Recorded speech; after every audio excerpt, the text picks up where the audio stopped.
Welcome back to the Ponca City Monthly Podcast. I'm your host, Andy, and this week's going to be a little different than normal. Normally on the first Thursday of the month, we are here with Kelsey, and she's going to be talking about the new issue of the magazine.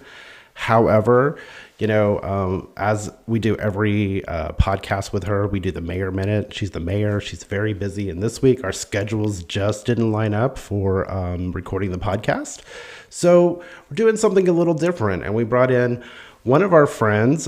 He is a contributing writer. He's been with the magazine for a really long time. I think since the beginning. Andy. Yeah. How long has the magazine been around now? I think this issue on the cover is our 6th year. So, wow. Yeah. So okay. Adam Leaming, Superintendent, also writes Learning with Leaming every month. Adam, How are you doing today? Doing great, Andy. I appreciate the pinch hitting situation to come in and fill in for the mayor. Yeah, hey, that's a pretty good job, right? Yes, Step in and she looks better in the hills than I do, but it is fun to sit in for Kelsey, and she's doing a great job as mayor and does a great job with the magazine and connecting our community. So, yeah, thanks for having me. Yeah, so on our cover this month, we've got I believe it's 72 issues that we have done, which is amazing when you think about it. Like 72 so cool. covers that we've created. So Yes. it's pretty wild. So a lot of fun things going on with the school this year. In this issue, there is a great article that you wrote about some changes coming, and that's why you're here, is to talk about how things are changing. Yeah. So yes, I'm excited and also very nervous and anxious about this change, right? And I think I in my article I was really thinking about Ponca City as a community and some of the changes we've undergone as a community over the last 128 years or 30 years. I don't know how long with Ponca City. It's close to that. We've gone through booms and we've gone through busts and we've gone through transitions and times. And then in my role as superintendent, I was thinking about how Ponca City schools have had to be a part of that. We've been around since the founding of the community. So I find ourselves in this period of thinking about what does the future look like for Ponca City schools. So that's kind of where the article's around. And, I'm looking forward to dialogue about what does that look like. Something that's going to happen pretty quick is that you reached out to the community to try and get them to sort of help decide what comes next. And that's kind of like you were saying, it's sort of the evolution of life. Of the city is changing, businesses are changing, and so the demand for students and what they need to know how to do is kind of changing a little bit, right? So you're exactly right. I think I'd like to say it's a bold step forward for the school district that our board has let our administrative team partner with the Oklahoma Secondary School Board Association and the University of Oklahoma to do this, what we call a strategic planning vision process. And a big part of that is connecting with our community members and really listening and asking what's most important for our kids, not today, but in the next 10 to 15 years. What skills do we need those kids to have and be ready to do when they graduate in 2036, 2038? And so I am always a big believer in that your schools are a direct reflection of your community's values. And what better way to ascertain what those community values are than just to open our ears and position ourselves to say, tell us, listen, we want to listen. We want your feedback. We want your input. And so that's what we're here for, is get this out. And please take a moment, complete a survey, share a few thoughts with us, and tell us what you think that our school should be doing. Something that for me, not having a child in school, and I haven't for my kid has just celebrated his 32nd birthday. Right. Congratulations. So it's been a very long time, but I mean, schools change. I mean, you have to change technology, you have to change environments. There's always a change coming. Absolutely. And something that, blows my mind that you just said was 2038. Like, oh my God.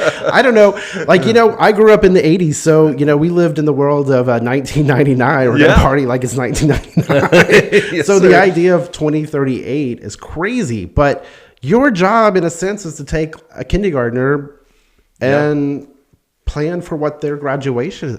That's crazy. Yeah. So we are, you captured that perfectly, in that we as administrators, I wake up every day thinking about, all right, when that kindergartner starts with us in August, what do I need to equip them with and have them ready to do in 13 more years? When they walk across that stage at 18,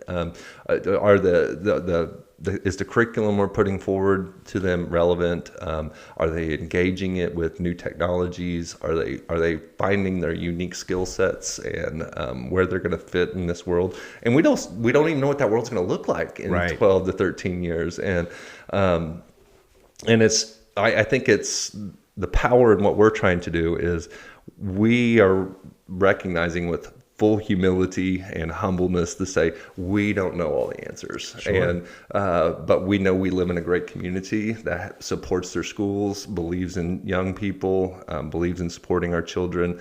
And you have good ideas too, and even if you don't have a child in school, whether you're a citizen or an alumni or a graduate from a private or public school, what good education would feel like or look like. And that's what we're looking for, is just give us good ideas and help us position ourselves so that we understand the values of what Ponca City's after, and that our school district becomes a direct reflection of those community values. I think that one of the biggest mistakes an organization, especially a school kind of organization, makes is they close themselves off and say, we know better than you. And that is the complete polar opposite of what leadership style I go for. Is I think every person that gets put in front of us is someone that we can learn from, with their own unique backgrounds and events that shape their own personal lives, and how can I learn from that individual and grow my own self. And I think, as long as our organization stays organic that way, and that we're growing and learning and evolving and developing, that a process like this helps us become a better organization, and a better service to our community. That's what we really want, is make sure that when moms and dads are choosing our schools and dropping their kids off, that they know that they're going to be loved and cared for and presented opportunities that are a reflection of their community that they live. Now, we, in the article this month, there's a QR code. You scan it, and that takes you to the survey. So this is not open. I mean, this isn't just if you have kids in school. This is for everybody in the community. This is for parents and citizens and business leaders and moms and dads and grandmas and grandpas. And it's even for students. If you're a student, I want to know what you think. A 7th, 8th grader, what do we need to have for you in high school? Or if you're in high school, what do I need to have you equipped with so that when you graduate, that you feel like, man, that was awesome. I had these great opportunities and I'm ready to go at 19 and tackle this world. So that would be fantastic. Because I can tell you, when I was 19, I thought I was prepared. Here at 50, it's a little different. I just think it's exciting, but also it's very scary. So what we're doing is called a thought exchange, Andy, and it's kind of different than any survey you've done. So a thought exchange is you get to have your moment to put in feedback and share your thoughts. But then the software feeds you what other people's responses were. Okay. And then you can rate those and say, oh, I strongly agree with that person's opinion or strongly disagree. So, and then they're anonymous, right? So you're not saying, well, Andy Hicks said that teaching the art of cooking is the most important thing. And then everyone's, no, I don't like Andy's opinion. No, it's just, so it'll just say, I think it's important that kids have a robust geography curriculum. Okay, well, do I feel that strongly agree with that? Not agree? So I think those are good discussions, and I think a good engagement for our community. And the more people that engage with this, those themes kind of bubble to the top of what the community values. So that's why I'm really pressing and trying to get it out there to, hey, do this survey. It takes 5-10 minutes, and the more people that do it, man, it's going to look fantastic. So with that in mind, thinking of, what did you call it? A thought exchange. A thought exchange. So with that in mind, is it a one hit wonder? Like you go in and you do it one time and that's it? So the beauty of this is you can do it as many times as you'd like. Okay. And the more you do it, the more robust it becomes. Yeah. Because, there's more power in the participation. So if you have a thought today, but tomorrow you thought, oh man, I should have said this, and that, then go do it and add to it. And it will just capture that and it'll send those thoughts to other people that participate in the survey to see what they think about it. So, because I was thinking, if you're the first person, you're not going to get anybody else's thoughts. Yeah. So there's more power in the repetition and doing it. We've had every one of our students start doing it, and it's fun to watch them start doing it. Some say we need more esports programming, video gaming, and others say we need more time for extracurriculars. Or so it's really been eye-opening to me to kind of see what the communities and students' experiences and feedback has been thus far. So what we will do before we go next steps is once we have this survey done, which ends in the middle of March, so I really need people to do it. Okay. Is we will sequester ourselves for 2, 4, 6, 8 days, however long it takes, with a community, a committee of about 31 community members, parents, teachers, students, administrators, and me and my admin team stay out of it. And they dissect all this and say, here's what the community values are to our administrative team. So I think it's going to be pretty cool to see that. So it's always fun whenever you are able to gather a huge portion of data and be able to look at it. For me, as a marketing person, I love that aspect of it. I love being able to look at the big picture and be like, okay, here's what, so if this I don't know if I should say this, but I got a text. Texts have already gone out. Yeah. So if you got a text, you've jumped on, you're able to get in. Like I said, there's a QR code in the magazine that they can do that. You scan it, start talking, come back, because as more people participate, you're going to get more information and more options to choose from, like, vote up and vote down things, right? Yeah. So, it's really cool. And so, I think that, it's fun to watch some of the community responses have been, things that, we need a better bullpen for softball players. Well, that someone really cares about that. Okay. For the school district and others. So are you seeing responses as they come? Yeah. So I had a great conversation with Callie from the Ponca City News, and he just did the survey, and he's like, "You're not kidding. There's a lot of diverse views in our community." Yeah. And I mean, I love that there's power in diversity. We should celebrate that diversity and diverse viewpoints. And we're not saying anyone is wrong and anyone's right. We're just saying, what are the values that are going to the majority of the community thinks our school district should be focusing on moving forward. Yeah. And you mentioned that you're going to sort of get your group together. They're going to go in for a couple of days.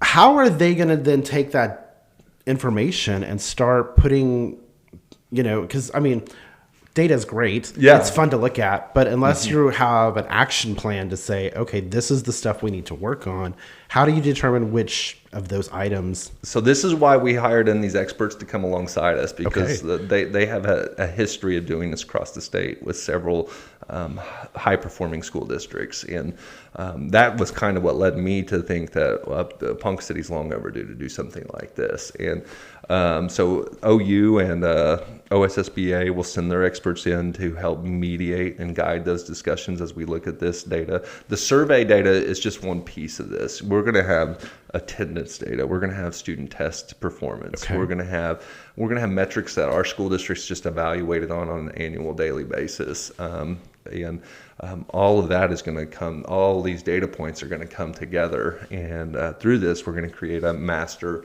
plan, strategic plan that we will, as school administrators, my team, will then take and say, this is our community's vision for our school district, and it's on us to get this implemented. And then we'll create check-ins and making sure that we're living this document instead of just putting it on a shelf somewhere. So and so anyways, it'll be a long process. It's not going to happen by the end of March. This is something I envision we'll have completed by Christmas. Okay. I hope so. Yeah. But this listening and engagement part with the community, we're going to hit heavy and hit hard so that the community can say, I need to really, don't like drop-off lines at schools, and I want to change how we do pickups and drop-offs. And that gives us opportunities to think, okay, in the future, when we do another bond issue, the majority of our community doesn't like the way we do pickups and drop-offs. So how do we help solve that? Yeah. So that's what we're going to use all this for. And, something that I think Kelsey and I talk about a lot in our, Mayor Minute discussion is that sometimes these plans that we lay down, they take decades to bring to fruition because you're turning the Titanic. It's not just a quick change. Exactly. Yeah. So you're exactly right. So a district like we're a 6A school district. We're one of the top 30 largest schools in the state of Oklahoma, and 800 employees, 4,500 kids, and so these things may require us to lay out a 5, 10, 15-year roadmap of. We're going to need to do 3 bond cycles to get to the ultimate completion of this plan. But I think it does lay us out a good vision for the future and gives us something to aim for as school administrators. So we can say, this isn't Adam Leaming's plan or the superintendent's plan or the school board's plan. This is the community's plan for what they want to see happen in their school district. Yeah. So as you're seeing the information, as we're first weekend, like it's just been a few days. Yeah. Right. I think I got that text Wednesday or Tuesday, maybe. Like it's pretty new. So as you're seeing stuff coming in, are you seeing any trends that you think, oh, that's probably going to be something that? Yeah. So I think one of the first ones that I'm like, oh, that's actually interesting is that there seems to be a lot of discussion about how do we improve our 6th through 8th grade. Okay. It seems like we've got a good sentiment amongst our elementary schools early, and this is just early, and this is again what I'm seeing. It may be completely different through what other eyes are, and then some that feel like we have a high school that's really turning a corner and engaging parents and kids in new ways, but maybe we're not catching that mark 6th through 8th grade. So the middle kids. So my mind is spinning and racing, and I know my team has been talking about it internally for a while. What can we do to help or improve there? And it always, at the end of the day, comes down to resources and how we're going to equip and staff. But this, when you have a lot of community input, that is, your fuel for your fires to keep that charge going on. We're going to focus our efforts on this and make sure this gets done. So the group of people that are going to be processing and digesting and all of that, is that going to be made up of a team that you've already assembled, or is that volunteers? Oh, what a great question, Andy. Yeah. It seems like I almost know what to say. That is an awesome question. So right now at this point, we don't have that committee established. Right. I know that it has to be 31 members. So one of those members is a school board member. And we have some guidelines on what's best practice that other school districts have done. Like, they encourage to have 10 parents and 10 or five teachers and 5 students and 5 business, so we'll have what we're doing right now is I've asked each principal to just kind of brainstorm and think of 3 to 5 people that would fit in each of these columns: parents, teachers, obviously students is more high school. It wouldn't make sense to have a kindergartner on this committee. I don't know. You never know. You never know. Adorable and awesome. So I worked at art camp. Those little kids have ideas. Yes, they do. That is true. I think the best practices we're looking at sophomores or juniors. But and so we're asking the community, if you're interested in it, to reach out to me. And to let me know, hey, I'd like to serve on this committee. It's a time investment because it'll be maybe 8 days over the next 6 months of really digging in, full days of intense discussions and looking at all these various data points and trying to come up with what the goals and trends or the goals and values of our community. So it's a big ask and a big lift on time, but I think. But if you have a company and you know that you need a workforce down the road that maybe they're not getting that type of training. Exactly. This is that perfect opportunity to say, hey, kids need to know how. I always say, I know the esports thing is a kind of a new weird thing, but man, what you get textile from learning to do those very fast maneuvers, that translates to being able to problem solve. Yeah, communication, teamwork, coordination of efforts. love taking people to listen and watch our esports team, because it is like organized chaos of those kids just chattering, and I need you on my left flank, and directing. And if you've ever played Fortnite, when you're up against like an 8-year-old, because they will just obliterate you in seconds, and while you're just standing there, hand-eye coordination, yeah, it's intense. And some people really place a lot of value in that, and others think, I love the business question you brought, because I've heard that too, is we need more manufacturing skills so that these kids are ready to jump into the workforce after graduation or into career tech. And but it's changed a bit. Like you said, we're changing. So the manufacturing that we did 20 years ago isn't what's happening now. Yeah, it's a lot more automation, a lot more robotics, a lot more technology integration. There's others that think that we have too much screen time, or we need to return our emphasis on the human relationship side, and let the screens come in at later grades instead of earlier grades. So this is a great opportunity that people that I really challenge you, and we need your help to be reflective and think about, what do you think is most important for our human race in Ponca City, our little kids that we want to invest in? So, absolutely, because we are going to get them every year in August, and it's our job to grow them and challenge them. And again, our values and what we do as a school district are a direct reflection of what our community values. Okay, well, you kind of glazed over it, so if I'm going to pin you down, I'm sorry. But when is this over? Like, how long do we have to finish this? So... or are you just going to keep it going? Well, it's not going to be indefinite. They have to put a timeline on it. I think March 6th was their first day, but I think I need another week. So I'm going to try to get to the 13th. And give people that week before spring break. Fine. Because after spring break, everyone's going to be like, I'm out of here. I'm done. And... they're going to go camping or to the beach or whatever. Awesome. All right, Adam. Well, thank you so much. Again, that survey is available in the magazine. We also have it on the website.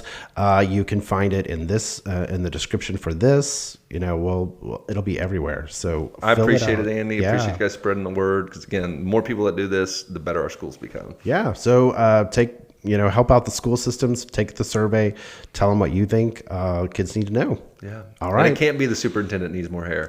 That is not an option. That is not an option. Not something that's changing. All right, Adam, have a great day. Thank you all so much, and come back with us next week. We'll see you. Thank you.